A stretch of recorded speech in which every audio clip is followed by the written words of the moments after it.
ট্রাক্টরের ধাক্কায় মৃত্যু এক শিশু, আহত আরও এক শিশু। ফাঁসি দেওয়া ব্লকের হোসেনপুরের ঘটনা। ক্ষিপ্ত হয়ে বিধাননগরের মুরালীগঞ্জে 31 নম্বর জাতীয় সড়ক অবরোধ করে বিক্ষোভ। মৃত শিশুর নাম আশিয়ান খান, বয়স 4। আহত শিশুর নাম আমন খান, বয়স 7। মঙ্গলবার রাতে দুই শিশু দোকান থেকে বাড়ি ফিরছিল। ঠিক এই সময় একটি ট্রাক্টর এই দুই শিশুকে চাপা দেয়।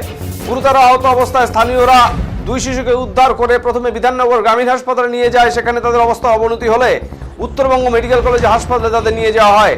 তবে উত্তরবঙ্গ মেডিকেল কলেজ হাসপাতালে নিয়ে যাওয়া হলে চিকিৎসকরা আশিয়ানকে মৃত বলে ঘোষণা করে। এমন গুরুতর আহত অবস্থায় চিকিৎসাধীন শিশুর মৃত্যুর খবর স্থানীয়দের কাছে এসে পৌঁছতেই স্থানীয়রা ক্ষিপ্ত হয়ে ওঠেন।